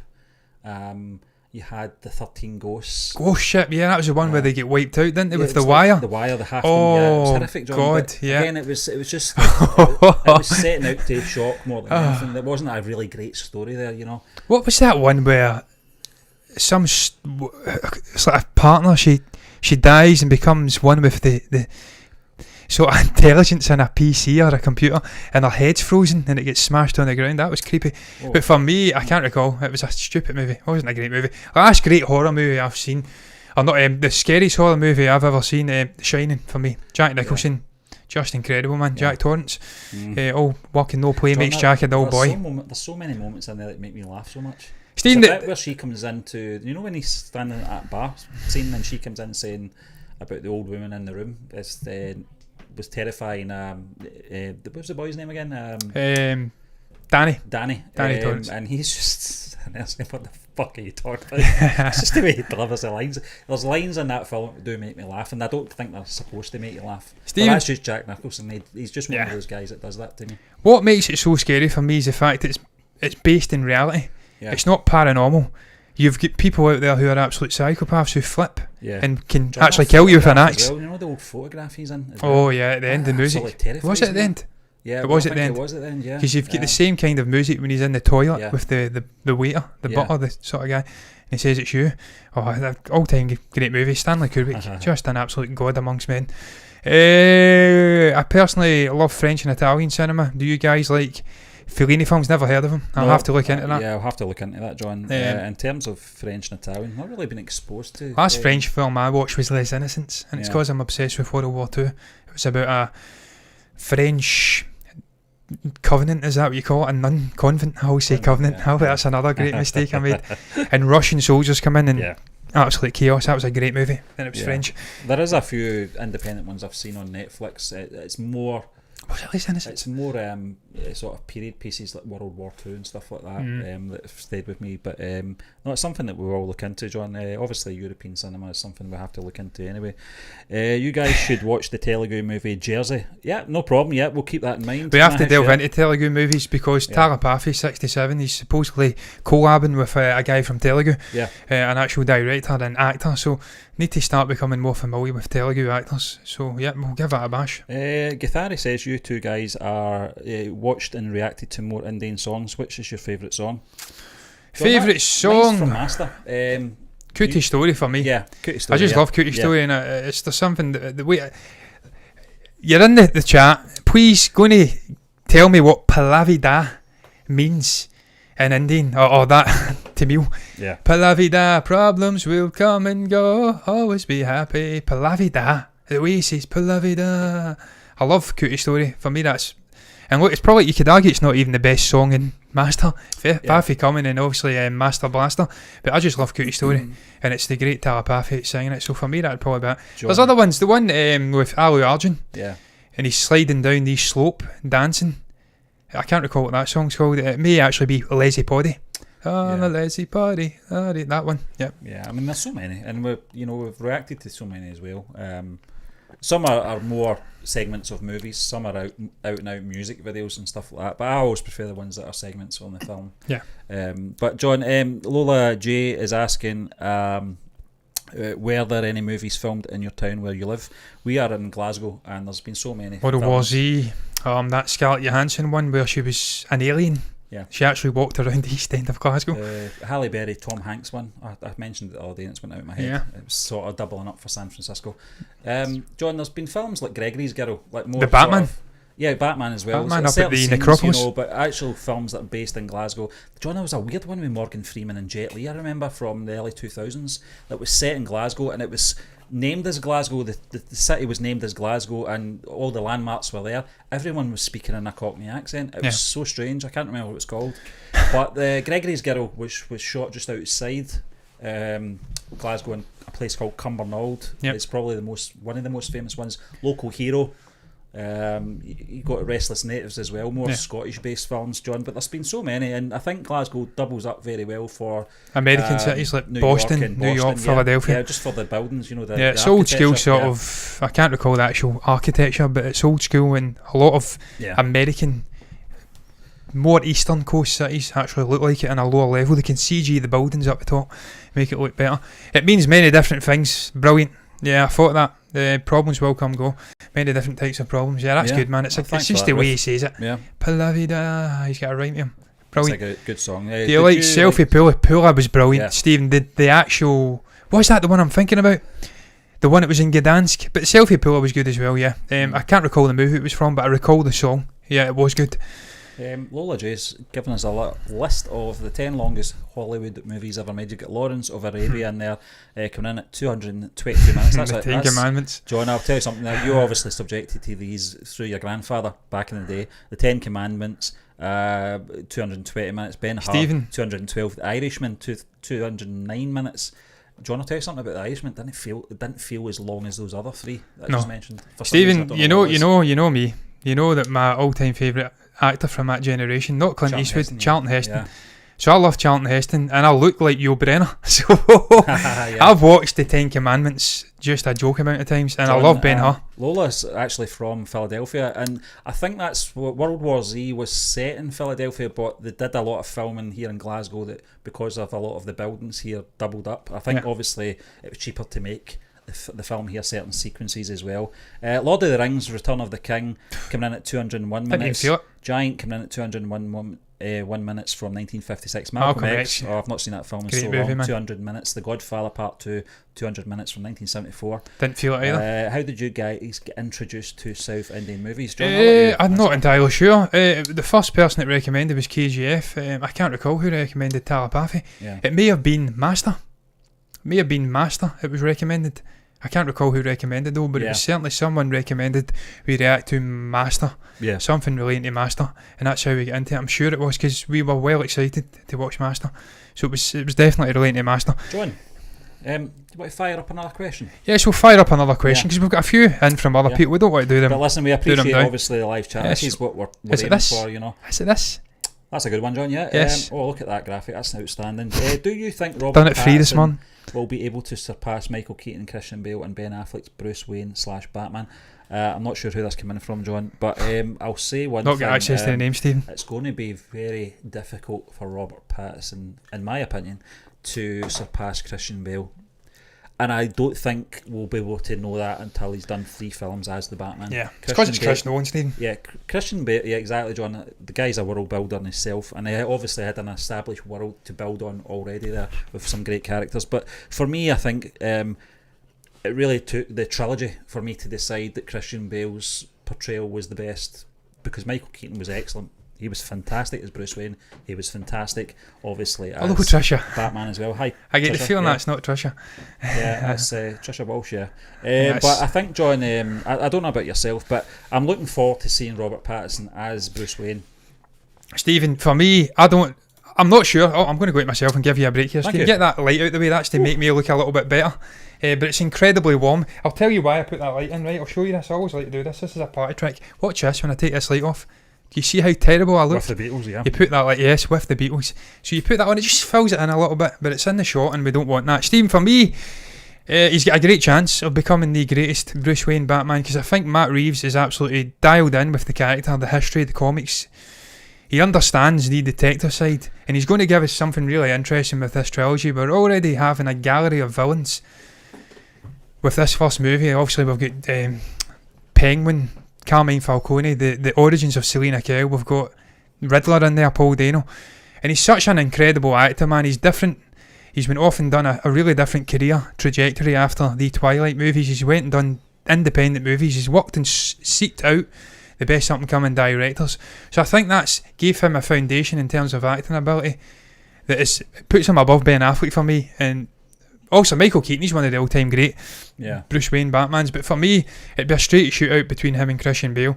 And whilst I love the Dark Knight trilogy, and I think it's one of the greatest trilogies of all time, I keep bupping here because I've been drinking beer, I think he has got a chance of supplanting him as the best, but we'll see. We will see. I'm looking forward to it, John. Get more comments, I'm sure. I'll need to bring it up. I'll tell you something right now. I'm more excited about Matt Reeves' film than I was with the Ben Affleck film, Batman v Superman, and obviously the other ones that he's been in, Justice League, Dawn of Justice. Appearance in that was Batman v Suicide Squad Superman as well. But John, I just think that Ben Affleck was just throwing the short straw. Unfortunately, I thought he would have been a great Bruce Wayne / Batman if he was given his own film and possibly his own trilogy, because Ben Affleck's a fine actor. He's passionate about the character as well. But I think Matt Reeves is doing it. He's taking a different approach. He's not going down the DCEU, which is great. It's going to be, I would say, in the same vein as Chris Nolan. I'm putting my leg out here, John, because I want Harley wrecking the joint. Harley's had a tough time. I'm looking forward to seeing it. I really can't wait to see what Robert Pattinson. It's amazing the turnaround in this guy from Teen Heartthrob and those Twilight movies to the independent films he's did over the last 10 years, 15 years or so. He's taken the right course in his own career. Not really worried about what people think about him, not really worried about his own sort of legacy and big franchises or anything. I get Batman as a big franchise, but you look at films like The Lighthouse, etc. Even his supporting act, his supporting role in Tenet as well was Neil. It was just, he just left a mark on that film as well. He's got a good presence about him, and that's because he moved away from doing the sort of mainstream stuff, crafted his art, and he's came back even stronger. He had the luxury, Steve, because he also was involved in a multi-million-dollar franchise, so he earned his money and he could then go away and have the luxury to do something different. I think it has made him a better actor. Steve, we've got a couple of comments. How's COVID? COVID there, guys. COVID's not too bad here. We had the storm the beginning of the year and last year. Glasgow, where we are just in the outskirts of, we actually come under a different area. We're in a different tier. Glasgow's still in the harshest lockdown of the whole of the United Kingdom, but we're in a slightly looser tier. Stephen's been vaccinated. I'm about to get vaccinated, my first shot in Wednesday. So all our family's been vaccinated pretty much, so it's pretty damn good. We've had it. We had the Rona. Crazy Panda says, "Hey, hello, hi, Crazy Panda." That's a great name, by the way. I like your photograph there as well. Or not Crazy photograph. Panda. What do you call that? What's like an Indian flag? It's what do you call that? It's not a photograph. An emoji? An emoji, yeah. If you know Rowdy Baby song, you sing at least 2 lines, Ghaffari says. We have heard Rowdy Baby, yes. Yeah. I'm sure we reacted to that, and it is, And Shalini says, how are you guys? Yeah, we're fine. We're doing decent. We're doing we don't normally come on a Sunday. It's normally clips we're putting out at the weekends. More energised. Yeah, I think so, John. Earlier. I think because we know we're off tomorrow as well, off our jobs, our real jobs that is. About to get into a barbecue as well, Stephen, so it's good. So it's all good. Well, the spirits are very high just now. And also we wanted to give, we were very frustrated in the timing of our movie news show as well with our audience, because we come on at a time that we can't really help. If we were doing it for 11, we would come on certainly at more convenient times for our community. But this is just to really give people a chance to come in and chat to us and tell us what they want us to talk about, and that's it's going very swimmingly well just now, John. But Stephen, Lola has asked us, why do you think movies are shorter now? Cost of production, people's short attention times, less artistry in today's movies. I don't think it's down to artistry. I think there's a lot of artistry in today's movies. Edgar Wright, Christopher Nolan, Quentin Tarantino, off the top of my head, there's a lot of artistry. And you've got up-and-coming directors as well, and even in Indian cinema, S.S. Rajamouli, Lokesh Kanagaraj, there's a lot of, in Atlee, there's a lot of artistry over there. Yeah. So I think it's just down to attention spans where people, new John, generations are a lot less. They're very. I've always found that being an issue over the last 20 years with people's attention spans in terms of Tarantino's Grindhouse, Robert Rodriguez. Yeah. Grindhouse presentation. Double matinee. The double matinee thing was supposed to be the format with the fake trailers in the middle. They did test audiences in the US back in 2007, I want to say. It didn't work. People weren't that interested in sitting for 2 movies with the trailers. I think it was accumulating to 4 hours having to sit in a cinema. When you think it's mad now when you look at the likes of Endgame and films like that have been released since. But I think people's attention span has got a lot to do with it. In terms of production, John, I don't think that's an issue. Less artistry. You could, I know, John, you don't think that is an issue, but no. I think a lot of studios heavily rely on remaking a lot of films, and obviously you've got Chloe Zhao, Stephen, you've got people like that, man. Taika Waititi. There's a lot of artistry still in the industry. It's just, for me, people have not got the attention span anymore. They don't want to sit. And it's not an issue in India, because I know Indian films are like 2 hours 45, 3 hours. I know it's more of an experience getting out. I actually searched up about it. They like getting out and experiencing it like the old school Western way. We became a lot more cynical and patient. A 2.5 hour movie now is like an eternity to people. John, I personally love it. I loved it. Chapter 2, it was 3 hours long. Yeah, John, I think The Irishman, 3 hours long. I think it just depends on the individual, really. And I think most people, if they're really interested in a film, they will sit down. It doesn't really depend on the duration. I'm just reading these fun facts. I do know some of these. I know the Django Unchained one with Leonardo DiCaprio accidentally cutting his hand, which was an amazing scene. And sometimes, as good an actor as people like Leonardo DiCaprio are, you can tell that it's the best moment in real. Django for me, Stephen, was when Jamie Foxx says something and Leonardo's character, I think it's Candy or something, sitting smoking, he turns around and that shot, I loved it. Absolutely incredible. It's a great film. And then also the end with Christopher Waltz and stuff Simpson, like that. John, was almost cast as Terminator, but James Cameron thought he was too pleasant to portray that character. Yeah. Listen, James Cameron is not the best judge of person. We've seen that with Tim Miller. He thought he was a great director. He's a shithead. Yeah. Your flow of English is so good. I hear in like Arabic, I can't even speak. That's good. we speak a lot quicker than this when we're not on the show. Let me tell you, it's twice as quick. Jeez, and I didn't know this one. This is a cracker. About the Blues Brothers. There was a specific production budget set aside for cocaine during the shooting of the Blues Brothers. Always necessary. John Belushi. John Belushi was a larger than life character, lived life to the maximum, and obviously a tragic figure as well. John, very much like Chris Farley. Chris Farley. Yeah. He lived excessively in his life. Yeah, a lot of people do. Yeah, it's sad, but I didn't know that. I didn't know that either, Stephen. It's brilliant. It should happen more often. What we'll get is more performances. Includes character development and technological advancements in filmmaking. Yeah, there is. Look at the new stagecraft thing. I think that the Marvel are using and Disney are using. Mandalorian, this huge big screen that envelops the actual actors. Incredible. Yeah. Congratulations. Thank you very much on that. We appreciate it. Yeah. Sean Connery wore a toupee in every James Bond. It doesn't surprise me. He's bald as a coot, like me. I've got more hair than Sean Connery just now, but very much like the Shat, isn't it? Like the Shat. Stephen, it blew my mind when I found out that William Shatner had a wig on in the original Star Trek series. I couldn't believe it. James Tiberius Kirk is fucking bald, not a chance. I love Sean Connery in Touchables. The lead in Star Trek franchises. They're always bald as a coot. Chris Pine's not. He's got a decent head of hair. Chris Pine's good. I love them in Untouchables as well. Irish accent though, and he's playing a Chicago guy. Yeah. Come on, Sean. But Sean was a good Celtic man. He'll tell you otherwise. I love Sean Connery in Untouchables. Yeah, Untouchables is still one of the most standout films in my lifetime. Sean Connery, as dodgy as the accent is, Sean Connery doesn't go out his road to change his accent. He's very much like Liam Neeson in that sense. Liam Neeson's very much the same accent. It's hard to change that accent, Stephen. He came from a working class background in Edinburgh, so he came from nothing. Yeah. And he's a great inspirational story.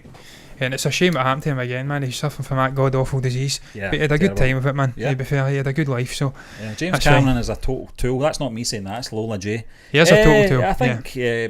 I just think he's a tool for giving his Avatar and taking the top spot in the box office grossings again. I know. Petty or what? Yeah. Endgame's better. It's better. Congratulations, you've received 100 messages From today. Restream, yeah. Hey, thank you, Restream. You're Yeah. putting in a comment. Thank you. Yeah. Fun movie. Michael Myers mask in Halloween. It's William Shatner's face. Yes, I call it a Yeah. death mask. But he's not dead. There's a Starbucks cup in every Fight Club scene. I didn't know that. No, I didn't know that I've either. only seen Fight Club twice. I've seen it a couple of times as well. and Yeah. I don't recall that, but that's interesting. Second time I watched it for. Yeah, I'm Brad pretty sure Pitt's there's probably a abs. Starbucks cup in every scene of Gladiator as well.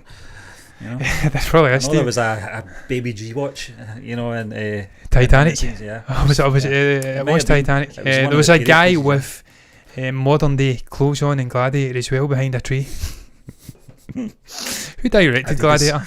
Yes, Yeah. Adidas. Yeah. Hello, welcome in. Crew spray painted it white and adjusted the eyes and had to create terrifying mask. It is terrifying. It's Yeah, haunting. that is. Haunting as fuck. I wouldn't want that guy chase me. Steve, we'll bring up another question here. I don't know what it is. Yeah. What's your most anticipated film you're looking forward to seeing in the cinema this year? Well, I'll answer that first, Stephen. Mine's is June. Yeah. Dune. As they say in the States, we call it June. June. Yeah. June for me. And talk It's- of obviously a second part of the film has been. yeah, I mean, released it's as well, Denis though. Villeneuve. Yeah. The cast is a joke. Oscar Isaac, Jason Momoa, Timothée Chalamet, Zendaya. A joke cast. I think Dave Bautista's in there as well. Yeah. Huge scope for that franchise. A lot of people compare it to The Lord of the Rings mixed with Star Wars, mixed with Harry Potter. It's got lots of mysticism. It's futuristic, it's sci-fi. The setting, that desert planet with these sandworms, just cannot wait to see it, man. I love Denis. I think he's John, one of the great yeah. directors. I've loved everything he's done. Sicario, It's a everything. very good question, considering there's a backlog of blockbuster films coming out, big budgets, as you said, June being one of them. For me, I'm going to go against the grain here. The film I'm looking forward to the most is Get Back, the Peter Jackson yes. Beatles movie. And No Time to Die. It's something I've been waiting for all my life. I've been waiting to see this some kind of version out with the Let It Be version, which was a terrible production, quality wise. Can't wait to see that tonally and rooftop everything. concert as well, Steve. It was deliberately set out to be a very uninspiring, depressing look on the Beatles' later years. And it's not the case. It's not the case. Peter Jackson's not making these scenes up with standing actors and doing a bit of what do you call that? The deep fakes. This is actual footage of John, Paul, George, and Ringo communicating, getting on, and that's what I want to say. Back. Yeah, What they getting do back. best. Yeah, so I'm Making looking forward great to that. music. That's probably what I'm looking forward to the most. Stephen, I can't disagree with that. For me, that I kind of put that into a documentary, so I'm going to use a loophole and put the two of them in. I can't believe Disney wanted Robert De Niro as Captain Jack Sparrow. That's got to be a joke.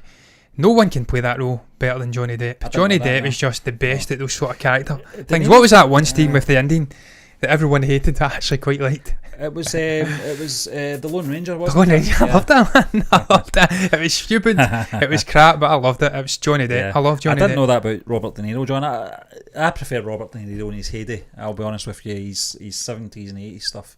I think his comedy stuff's okay. Analyse this shit and that. Yeah, and then The you've got Fockers. the Fockers, Meet the Parents or whatever it was called, which he was good in. But I do prefer his sort of early roles. Taxi Stephen, Driver, I've got etc. memories of being in school, secondary school, and my art teacher pulling me in because I was running in the corridor and saying some line. I think you talking to me or something like that. I'm like, what are you doing, mate?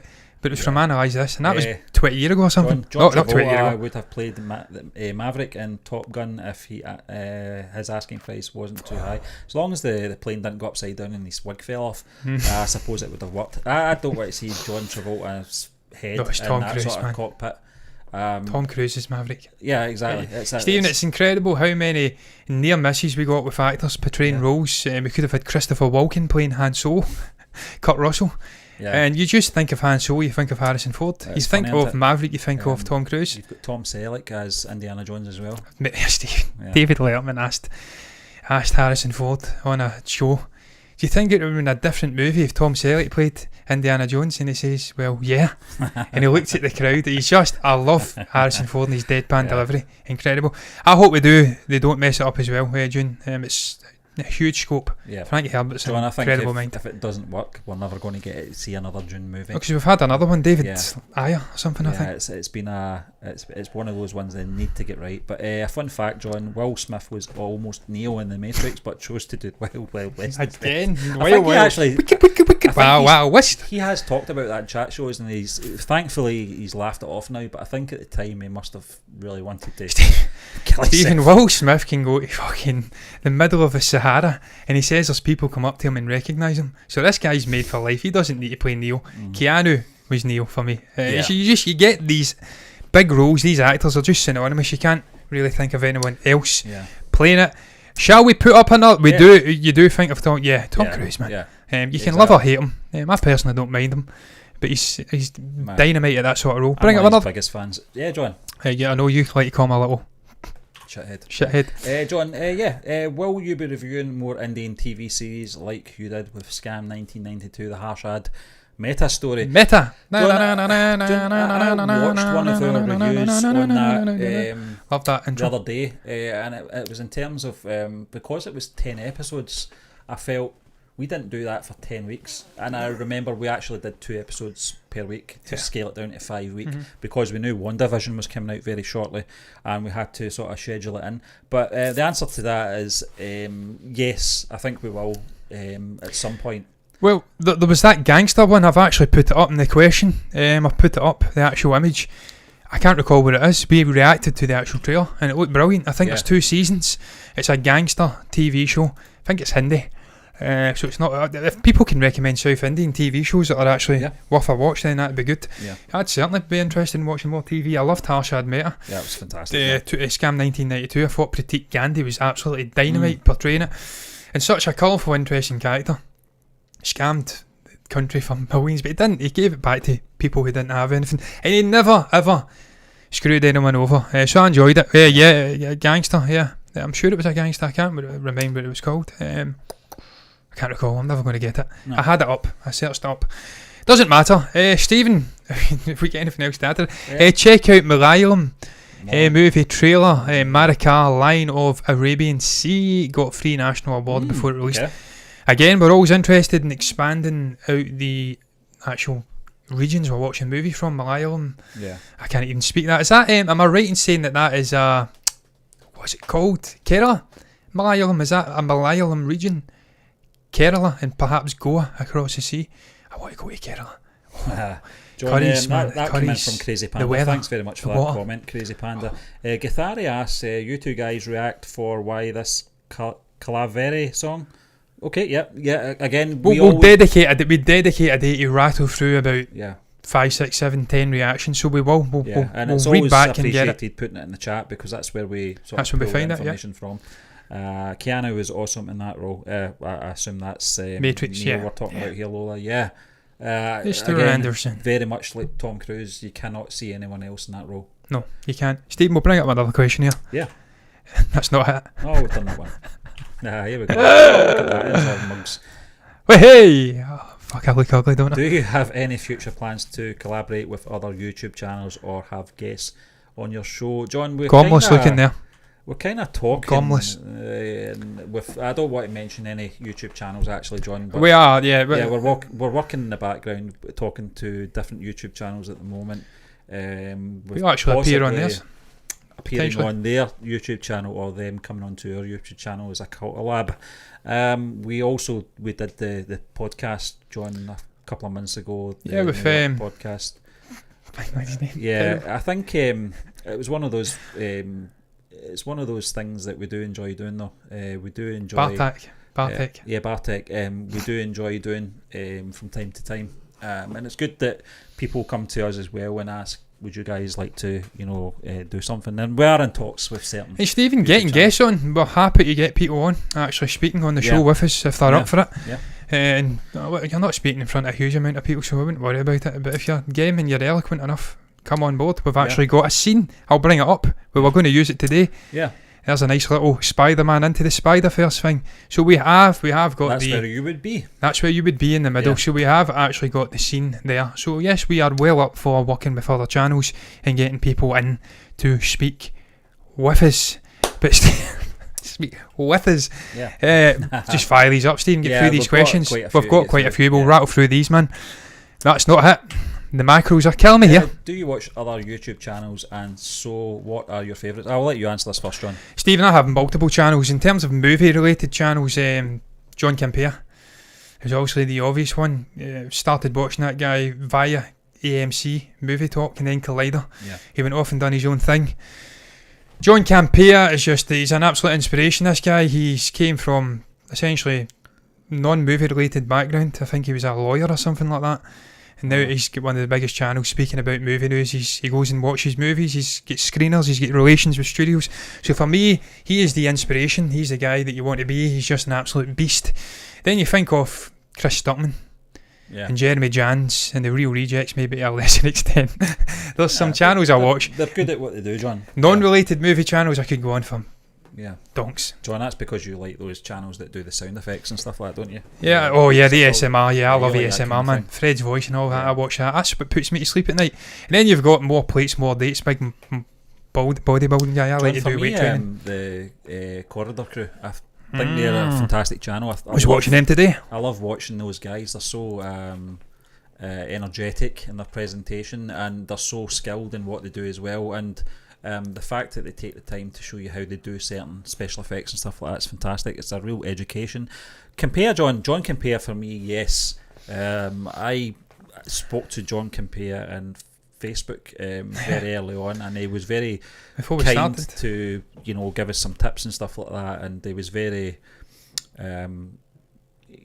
positive and encouraging, and if it compels he you, has did a few videos that encourage people to create their own Robert YouTube Meyer channel. Burnett as well, Steve. Robert Can't Meyer forget Burnett, about John, RMB. Yeah, who we've spoke to a few times on Facebook as well. Is just a great guy. I love his pace. I love his knowledge. He's one of those guys. He's very so eloquent as well. The Viceroy of Verisimilitude. One of the old school Seattle comic book guys, isn't he? He's a Seattle guy much as well. like the late great John Schnepp. He's just so knowledgeable in comic book and Seattle film was in like general. Glasgow, Stephen. Yeah. Are you aware of the weather in Seattle? Very grey, very wet. Yeah, very wet. Also, John, you mentioned Jeremy Jans and Chris Stuckman, and I love their format. I love the way that Chris Stuckman can analyse a movie in under 20 minutes. And Jans is just we've never been able to lethal accomplish. with the cuts. Yeah, it's all to do with editing as well. I think just they're very good at what they do. But there's other channels as well, John, that I watch occasionally. What was the one with Geeks and Gamers? Geeks which and I Gamers, can kind of go back and forth with. I watch them for entertainment value 9 times out of 10 because they're always moaning about something. Yeah, they're to be fair to Jeremy, he's alright. Don't mind that. I don't agree with his political persuasion. He's very opinionated. But John, that's what it's all about. But there's other channels as well that I really enjoy. The Collider Star Wars back in the day guy, he's good as Star well. Star Wars Theory's very good. Yeah, he's very interesting, very emotional as well in what he does, and I love people that are passionate about what they do. And then with the reaction channels, the cyber nerds, brilliant guys. Yeah. Absolutely amazing. The thumbnails are the best in the business. And then you've got Magnus. Tyrone Magnus, Yeah, we've got the best Chewbacca impersonator on YouTube. He's so good, isn't he? But there's a lot of reaction ones I do like, John, out with obviously movie stuff. I do like watching a lot of reaction for music and stuff like that. I can't name off the top of my head, but there's quite a few that I do like in that sense. But I like YouTube for that reason. I like YouTube for the reason that it's not just one thing. That you can find anything on YouTube, whether it's a tutorial on how to play the guitar or whatever. Could be anything. Something maybe that you've not got the instruction manuals for a IKEA, furniture unit thing. You go on YouTube. Never have instruction manuals, Stephen. You can find that on YouTube. That's even when you've got instruction manuals for IKEA flat furniture, something goes wrong every time. Yeah, fucking nightmare of a company. Swedish, what do you expect? I love the Swedes. What am I talking about? Macros. I'm losing the plot here. Yeah. They're all linked to letters, and I've not got a fucking clue what order they're in. Yeah, it's a bit of a roulette, John. But have you considered streaming live on other platforms other than YouTube and Twitch? Yes, we have. We have. But to be frank, they are shite. Facebook is shite. No one watches anything on Facebook. John, not only that. And Instagram is... Facebook closed our page, our movie burner page, which we were doing for 3 years. And doing the same thing for 3 years, and then they decided it was out with their sort of the structure and what they wanted to do. After 3 years, they were very Get out of here. Yeah, bitch. Fuck off. And okay, well, fuck off and fuck yous as well. But John, we did talk about Instagram for a little while, but the problem with Instagram is the format of the ratio. It's profile instead of landscape or whatever. It's something Portrait. It's something they need to look at. There's a few things with Instagram And Twitch. that I do like, but there's a few things that annoy me about Instagram where you can't link things. And every time we have a an Instagram post, I know that you've started following us on Instagram as well, Ruth. Thank you very much for that. I don't like the fact you can't link. So every time we put out a post, it's got to say click here to view in their profile or whatever, and obviously YouTube link is there. It's just frustrating. Things like that they need to sort out. Speaking of music, Ruth has asked, what is your favourite genre? Now I listen to everything, man. Everything. Mine's is rock and roll. Absolutely everything. I listen to classic rock, I listen to rock and roll, I listen to alternative, grunge, classical. I love Andre Rieu, Johann Strauss. Yeah. I've got a violin that I cannot play a single. I can play a tiny little tune on it. Something, I don't know. Twing. I can't really play. I'm not Johann Strauss, let's be honest, or Andre Rieu. I listen to everything, man. I listen to electronic shit as well, down tempo, everything. But I'm a Beatles man first and foremost, so whatever they come under. Pop, rock and roll. Yeah. And of course, Blur and all of that. I'm into everything, man. Everything. Yeah, the 90s was very... I was a 90s kid, Stephen, so... John, there's a lot of sort of music I like from the 1980s that are out with the things that people automatically think of in the 1980s, like Wham and George Michael, Spandau Ballet, Duran Duran, which I find in mainstream stuff. But John, I was more into the House Martins, the Proclaimers, the Smiths. Yeah, the Smiths, that kind of Mr. Shankly. Yeah, Stephen, no one done lyrics like Stephen Morrissey. No. But as he says, I'd rather Christmas cards for the mentally ill. I want to live and I want to love. Yeah. I want to catch something that I might be ashamed of. Fucking amazing. 1990s as well, John. Incredible. You talked about Blur there, Oasis. A lot of Britpop stuff. Yeah. Oasis don't regard themselves as Britpop, to be fair, but Pulp, that kind of thing. Seahorses, Stone Roses. There was so much music that came out in the 1990s that I really loved. Because I was in my late teens, early 20s, at the time, so it was just a good time to be alive for that type of music. Yeah, the Dutch techno, hardcore, I think it is, Dutch hardcore. I worked with a Polish guy, I'm good friends with him, from Gdansk. Yeah. And Stephen, you know what the Eastern Europeans are like. Yeah, not got any sense in music. They absolutely love the hardcore techno. So yeah, like I said, hardcore techno and everything, really, drug related. I hate techno, John. I've got to say I hate it. I don't like it. I don't mind, like anything that gives me a sore head, and I don't like repetition. I don't mind house. I can live with Calvin Harris. I think he's a good Scottish guy. Yeah. I don't know if he's what his football allegiances are, but that doesn't really mean anything. I'm into everything, absolutely everything. I love everything. I'm not a fan of techno. Yeah. No, I hate all that pop stuff as well. The kind of you not love Justin Bieber, the pop idol stuff and all that shit. You're not a fan of just what was it? Camila do you remember that Deadpool reaction we did, John, and we were talking about? It was Nickelback, yeah. But what was it? Ear garbage. I can't remember what the line was in the. Do you remember? Fucking shite, Stephen. Formulated ear garbage. Nickelback are the perfect description of absolutely god awful. They're like a poor man's Foo Fighters. I love the Foo Fighters as well. I went to see the Foo Fighters at Murrayfield. Got to see half of Nirvana, but not the best half. No Chris Novoselic or Kurt Cobain. It was Pat Smear. Is it Pat Smear? Yeah, with the is it Pat Smear? The bleached hair. Yeah, it is Pat Smear, isn't it? Yeah. And Davey Boy, Dave Grohl, love Dave. Yeah. Broke his leg and was still on a throne, rocking it out. What a fucking guy he is. Fun fact, John, in Stephen King's novella for The Shawshank Redemption, Morgan Freeman's Red is described as a white Irishman. That's how he got the name Red. Yeah, I remember reading about that. Yeah. Well, he is an Irishman. You don't have to be white to be Irish. Maybe because I'm Irish. Yeah, it was a strange line to keep in the movie, considering he wasn't a white Irishman. Well, we've got black Irishmen, Stephen. We've got a couple of blacks playing for the Irish national team. So we're much more multicultural now than we were. Yeah. I'm half Irish, man. I'm not half Irish. Fucking, what am I? A quarter Irish. I don't know. My grandmother's Irish. Or was Irish. Sure. A six Irish. I don't really look that far back, John. I'm more. I'm looking back, man. Yeah, I'm getting back to where I belong. I'm fucking better of German than me. I swear to God. I think I was a German in a previous life. I'm obsessed with German. I think you are. I love the bratwurst. I love the currywurst. But the closest you've came to obviously a beer tent in Bavaria, John, is obviously VR. Yeah, VR. I will go. Yeah. I will go to Oktoberfest next year. Believe me, I was going to go this year, but they fucked me. They cancelled it. John was actually in a VR headset in a beer tent. Yeah, it was great. And I was you half cut. Did have a beer. Yeah, I was absolutely steaming, Stephen. Yeah. I was gone. That was a bad day. That's the first time I've had a hangover, and you've seen me, Stephen. Yeah. On holiday, I was on Jupiter.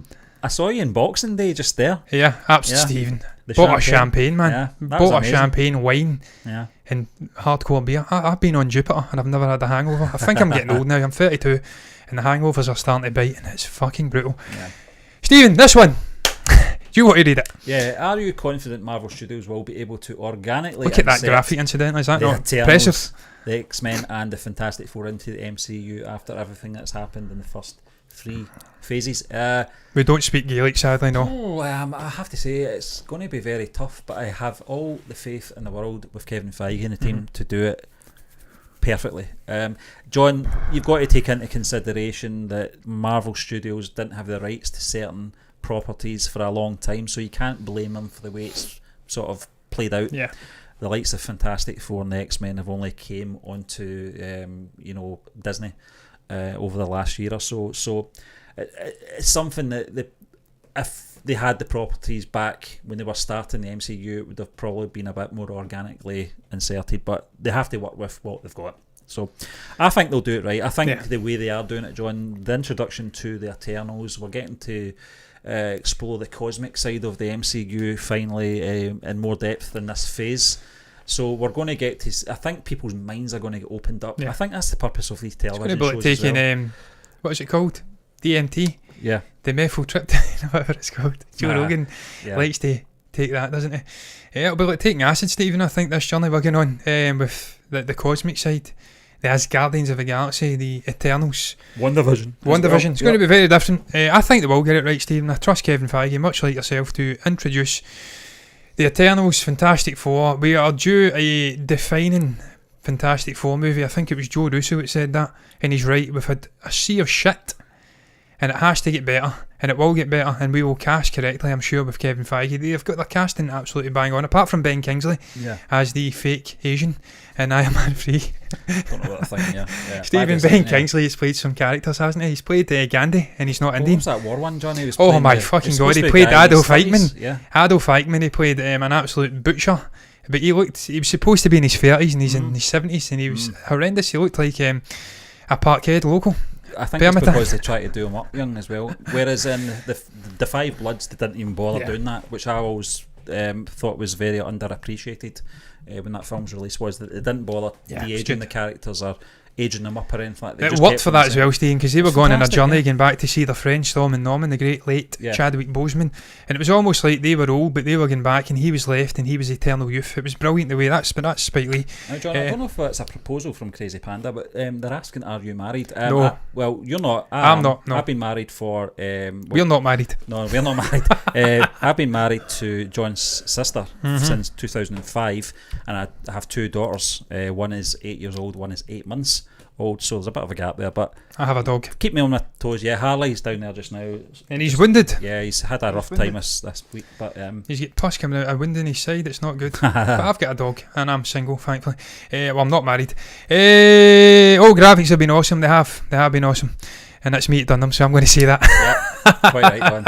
I'm going to blow my own trumpet. Yeah, why not? Stephen, this one. Having seen your MCU props on the show, I'd be interested in knowing who your favourite Marvel cinematic and comic book character is. I'll let you answer that, John, first, because it's your props. Well, I've got many. You forgot a shield behind me. You'd think it'd be Captain America was my favourite. Yeah, but you've got Mjolnir. Yeah. It's not Captain America. It's Spider-Man. He is. Well, I'll bail out here. I'll say Spider-Man's my favourite comic book, and I'll say that Captain America's my favourite cinematic. So there you go. That's my favourites. But they're all good. I love them all. Tony Stark, the lot. It's funny, John. Doctor Strange. If you'd asked me this 20 years ago, I'd probably say Spider-Man. I probably will still say Spider-Man, just because it's such an interesting character. Tobey Maguire's portrayal and his first two films are still my 2 favourite films. Tom Holland is a great Peter Parker Spider-Man. I just don't think the films have really justified his performances to an extent. I just felt, don't get me wrong, I like the films, I just don't think they're at the same standard as the 2 Sam Raimi ones, the first 2 movies, that is. for Darkness. I think they've been very light and airy at times, apart from Michael Keaton's performance, which was very sinister. But there's still time. There's still time for that. When we get Spider-Man 3 this Christmas, John, it's probably one of the most anticipated movies of the year for us anyway. In terms of Ant-Man, Doctor Strange, really only getting to know these characters through the MCU. We've always said we're not comic book readers, we're more fans of the movies, and we are learning along with most casual fans. But I love the concept of Ant-Man. I think those films have really... And it's Paul Rudd as well. He's such a likeable guy. Everything he's in is always gold. But an eternal youth. Yeah, and Doctor Strange as well, John.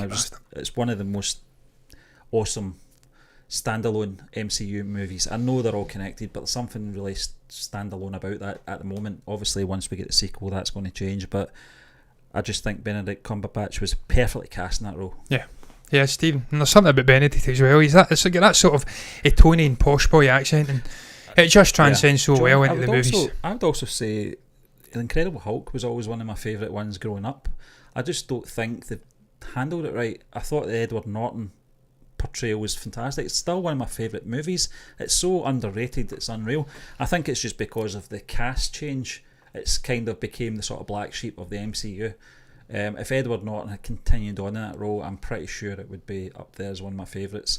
Mark Ruffalo's done a fantastic job coming in, probably maybe surpassed Edward Norton's portrayal, I would say. But I think just because of the change in actor, it's sort of been just left. And I think as well, obviously Universal, is it Universal? Yeah, they hold the rights. They hold the rights to the distribution of the character as well. Incredible. Okay. And I I was trying to remember. I've had that before. The problem is, John, Gene Wilder. I was thinking of Ang Lee's Hulk, and it's not that one. What's it called? Fuck. It's The Incredible. That was terrible, John, that 1980s one. Stephen, I can't speak. Gene Wilder. Yeah. The defining performance in Willy Wonka, the great performance by the guy in the 1970s, Gene fucking Wilder, John. Yeah. So I've been there. Stephen, I agree. Look, they're all great. Fun fact, John, for his scene in Ferris Bueller's Day Off, Charlie Sheen stayed awake for 40 hours to give the desired wasted. Like, I don't think doesn't surprise me. Charlie Sheen. No. I think he was permanently wasted. John, Ferris Bueller is one of my favourite films from the 1980s. I actually did this thing when we were doing the reviews, the written reviews. Is that John Hughes? Was it? It might be, John. It might be. But I went through this Pretty in Pink, I'll search it up. The Breakfast Club, that kind of thing, and Ferris Bueller's Day Off was one of them as well. I just went through this sort of John Hughes revisiting my youth, really, with all these great actors. Charlie Sheen has always been this troubled guy. He's always been in and out the news for the wrong reasons for certain things. And but he does what he does best, and his appearance in Ferris Bueller's as a standout, and I can believe that he did obviously commit to that 40 hours without sleep to give that look. The poop in Trainspotting was made from chocolate. Yummy. I can't remember that. What was the baby made from? Oh dear, I don't even want to think about that, John. That's still, you talk about terrifying scenes. That was terrifying. Mm-hmm. That's the effects of heroin, which many a person in Edinburgh will be aware of. They paint themselves as this fucking richly diverse historic capital of Scotland. It's a shithole. Out with the city centre, the historic city centre. City centre's good. Outskirts, shite. Including the airport. I love Edward Norton. That movie where he was headed off to jail, Something Else. I can't remember the name. I can't remember that, no. I love the one where he was in the heist. And there's a twist at the end. Yeah, the score. Fantastic. Do you know who directed that, John? Frank Oz. Yeah. Oh, right, yeah. From Yoda fame, yeah. Jesus Christ, I thought he was a puppeteer. That was Marlon Brando's last movie as well. Robert De Niro. Great cast when you think about it. It was a great story, you're absolutely right. And of course the Hulk, he was the best Hulk. I'm sorry, Mark, but you're a good Hulk, but Ed was better, and he should have stayed. He didn't want paid poor money though. The Wolf of Wall Street, the actors snorted crush vitamin powder whenever they had to look like they were snorting cocaine. Jonah Hill was hospitalised because of it. There's been many a Celtic fan snorted crushed something on the seats at games, and I've witnessed it, and they've not went to hospital, but they fucking should have. They should have been wheeled into a coffin. So I've seen that. Ferris Bueller was fab, yes. Michael Jackson tried to bury Marvel so he could start Spider-Man movies. Star as who though? Jonah Jameson. Maybe he could star as Miles Peter. Morales. Hey Peter, get me an exclusive Peter. No, wouldn't work. Sorry, would not work. I can't do it. What was that? Bull Selector. Oh, God. Hi guys, have you ever watched Three Idiots? It's a Bollywood movie starring Amir Khan and you can. It's on Netflix. You're going to, we'll probably give it a bash. It's on Netflix, John. Amir Khan's brilliant. Yeah, absolutely superb. Yeah. It's one of those ones, isn't it? It's one of those ones we will get round to. Fun fact again. Did I say Ajay Devgan did Dango by the way earlier? It was Amir Khan. It was Amir Khan. Psycho was released in black and white because Hitchcock kept receiving backlash about the shower scene being too gory. I didn't know that. It deserves to be black and white, Stephen. You can't change it. No. That's Limmy's favourite movie, incidentally. A great movie. Yeah. Brilliant movie. Haunting. We'll bring up this. I don't know what it is, Stephen. Is it this? We've changed the pace there a little bit. Yeah. I know it's kind of. I don't know if we're getting tired now. I don't know. Yeah. But, no, it's very warm. Very, very warm. Who is your all-time favourite actor, actress, and what is the defining career performance from them for you? Well, Stephen, I was going to say Paul Newman and Cool Hand Luke because I absolutely love Paul. I've watched through that guy's entire career. Yeah. Obviously, Butch Cassidy and the Sundance Kid. It was Butch Cassidy and the Sundance Kid, isn't it? Yeah. The Hustler. I think it's with Robert Redford. The attorney, was it? One he won the Oscar for. So I would say Cool Hand Luke and Paul Newman, but I'm going to cheat again, and I'm going to bring this down actually. Adrian Brody, the pianist. Yeah. I'm struggling with this. This is like asking what my favourite Beatles song Clint is. Eastwood and the Good, the Bad and the Ugly. Clint Eastwood as a whole though. Just an amazing guy. John, I'll go back to probably one of them. I'm not going to say this is my definitive one, but I think Jack Nicholson in The Shining. Yeah, I was going to say that as well. And One Flew Over the Cuckoo's Nest. Yeah, that's actually better, Stephen. There is a better just movie. certain movies that do that and affect you in that way, where you can laugh and you're crying in different parts of the movie, you know. And that's one of them. Tom Hanks, as I mentioned earlier, I think just the range that guy's got. It's exactly, you know. I just think Tom Hanks' back catalogue of movies, when Green Mile, John, was probably one of the best Marlon performances. Brando, Apocalypse Now. Yeah, exactly. The Godfather. Yeah. Al Pacino, Godfather 2. Al Pacino won Scent of a Woman as well. Scent of a Woman, fantastic. Yeah. Hoo-ha! Yeah, amazing. This is such a crack of shit, but not a snitch. Just fucking Stephen, I watch that speech on the regular. What kind of shit are you running here? Something like that. You're creating a vessel of seagull and snitches. Jack Nicholson's absolutely incredible. Marlon Brando, Heath Ledger, yep. I love 10 Things I Hate About You. Yeah, a good film, yeah. There's so many. I can't even think. So many. I don't know. I mean, some of my favourite films don't have the best performances. Actresses, Stephen. Or don't have the best Kate Blanchett. Actors in it. No, John, I don't know if you agree with this or not. I don't regard Keanu Reeves as a fantastic actor. Oh, Stephen Lemmy was talking about that last night. I don't think he is a great actor. He's your friend that you see on the screen. Oh, there's my pal. I love Keanu Reeves for who he is, the person he is off screen, but in his performances I find Neo Thomas Anderson is very similar to John Wick in that sense, just in the sense of deadpan. He's not really got a lot of range of emotions. That's what I'm saying in his performance. And Has it hit you yet, Stephen? What's that? Has it hit you yet? Not yet. The fart. Yes, the fart from the dog. He's going to come. It's coming. I'm glad he's over your side, John. Oh, it's on another level. That Harley, that Labrador of mine, he can fart for Britain. But John, I can't pinpoint one. I really can't pinpoint. Saving Private Ryan, Saving Private Ryan was fantastic. Castaway, Captain Phillips. Yeah, that was a great film. You can go through the whole Tom Hanks back even catalogue. Early stuff like Philadelphia. You've Got Mail, that kind of thing. Yeah. What was the mermaid one? Splash. Yeah. Great moments in those films. Not my favourite films, but Bridge of Spies. He was always good in them. Yeah. Just fantastic. Toy and then Story. producing Toy Story, exactly. So you could go on, and on. And there's so many great actors. What one are we on, Stephen? Is this hit? We was going to cut this one out. Sorry to the person that put it in, but it was going to get cut because I didn't like it. Because I can't really pick a specific genre. Yeah. And it's a shite graphic, to be honest. So okay. I love my westerns. I do love my westerns. I love these spaghetti westerns with Clint. Not so much a John Wayne western guy. No. And then of course Tombstone with Kurt Russell. Kurt Russell's another actor. Fuck me, I love Kurt Russell. War movies, horror. I can't pick. No, I can't either, sorry. John. I think for me probably sci-fi's got to be up there. Obviously for Star Wars and stuff like that. Back to the Future. Stephen, you know what it's like in here just now? It's like coming to America, Soul Glow. Yeah. Instead So of the warm, hair, leaving the actual Soul Glow hair product, leaving a stain on the It seat. doesn't It's help. actually the Obviously, sweat. the weather outside, John, is very humid, and also these lights on us as well. There's a light there. Yeah. Go to me. There's a light there. There's a light there. There's a light there. 3 lights. Wow, it's very warm. As indeed. Yes. Excellent war film. Apocalypse Now, yeah. That's Oh, Steve, that's another question. Favourite war film of all time? I mean, fuck me, there's so many. yeah.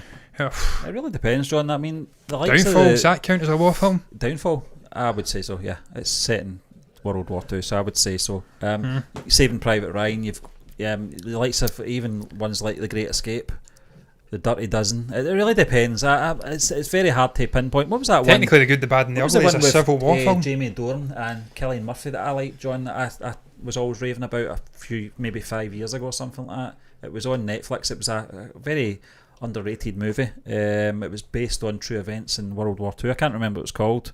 It was one word. I can't remember what it's called, but it was a great film, John. Hurt Locker as well. Yeah, I mean, there's so many. You've also got the ones that are the Clint Eastwood one where it was the 2 points of view. We did it from Iwo Jima.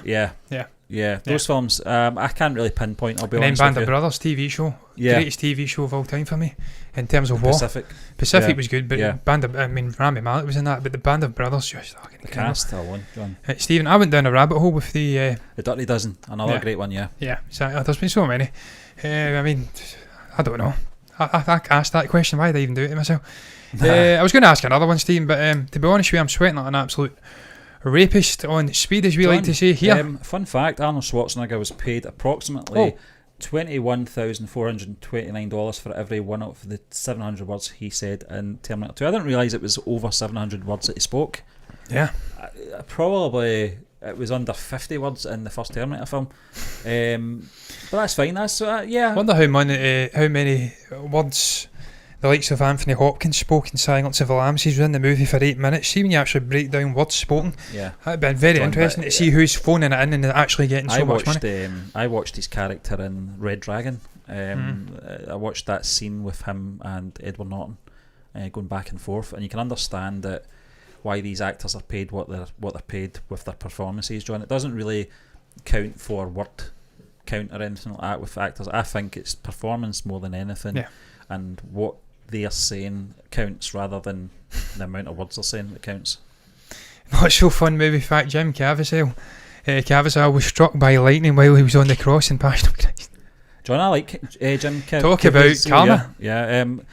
Blaspheming. That was a great movie. Obviously a lot of controversy in regards to any film that's... That was Mel, wasn't it? Yeah, Mel Gibson. Any film, well, not just because it's Mel Gibson, but any film that's sort of depicting any historical, religious thing is going to rub some people up the wrong way. I don't really want to get down that road anyway, but I thought it was a great performance from Jim Caviezel. He was also great in that movie with Dennis Quaid, Frequency. Yeah. One of the great underrated films from the early 2000s. It's a great film concept. I don't think we've ever reviewed, but it was a great film. I just loved it. Kind of similar to the Butterfly Effect, wasn't it? The kind of getting back and changing things. Yeah.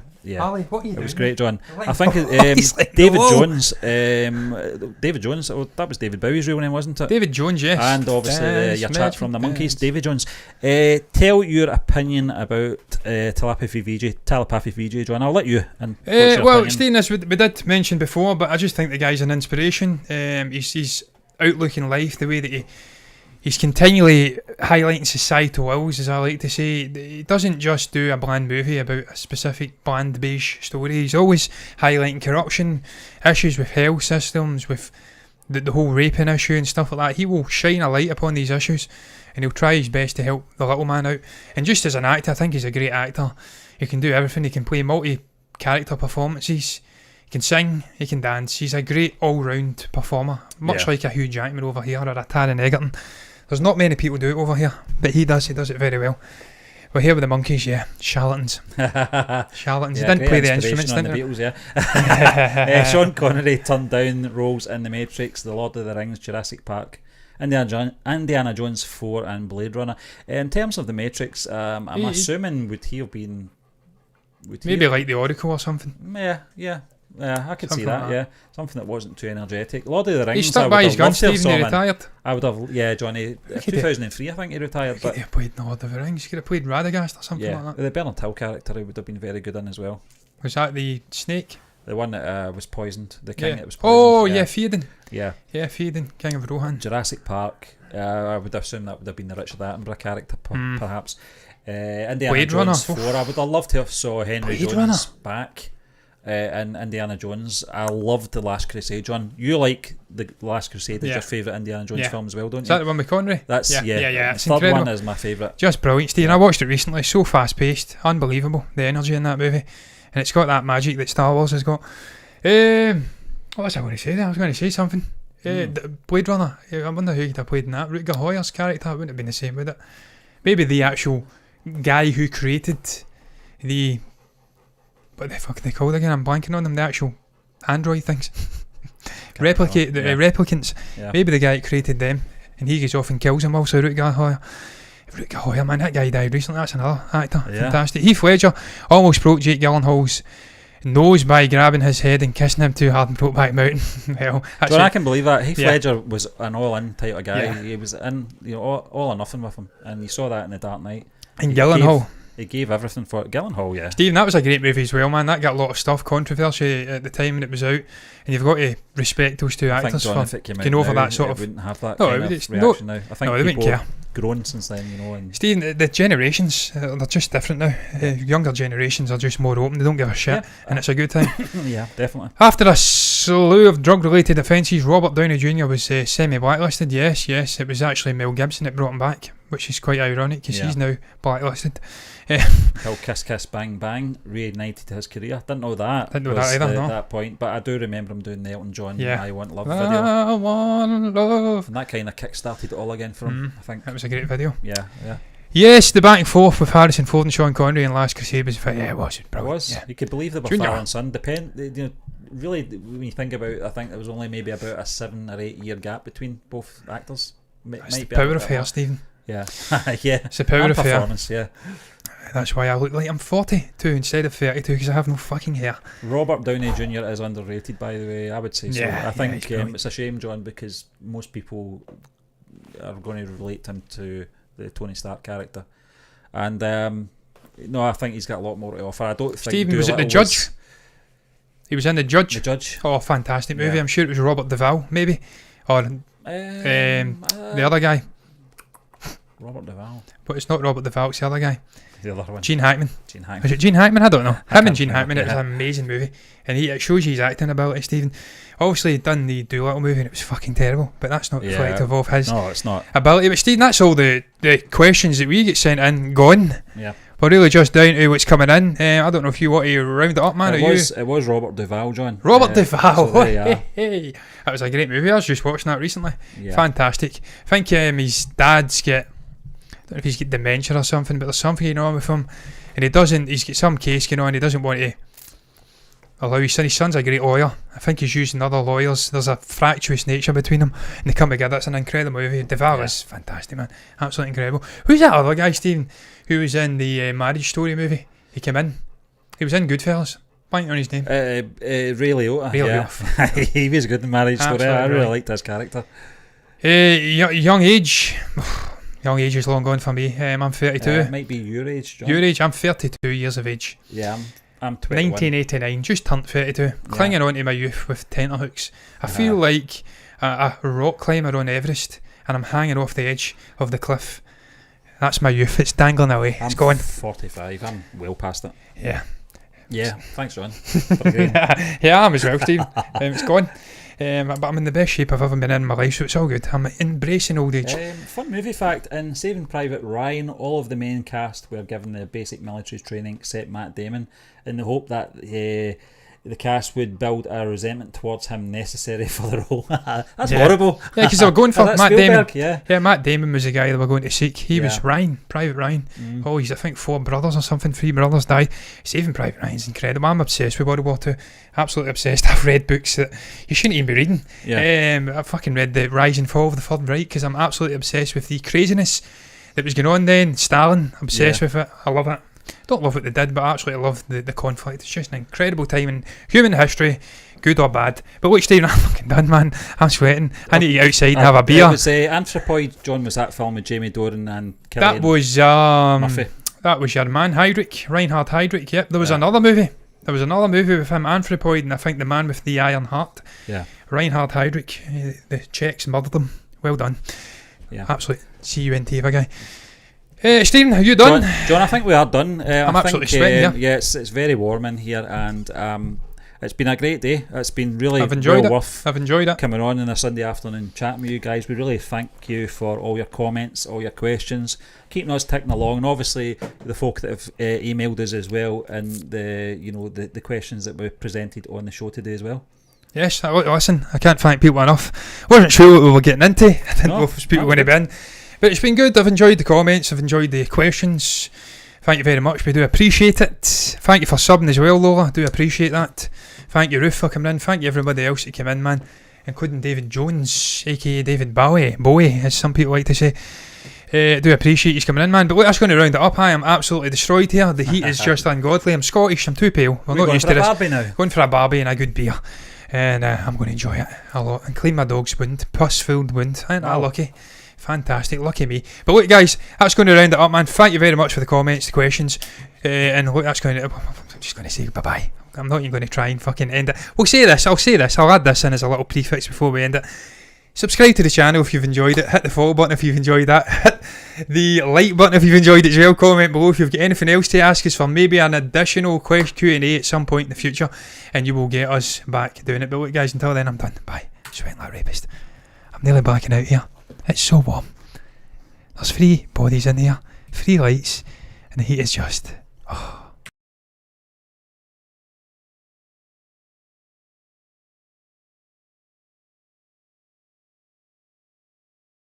Thank you, Lola. Thank you. It is the best channel. I would say that, though. You're the best.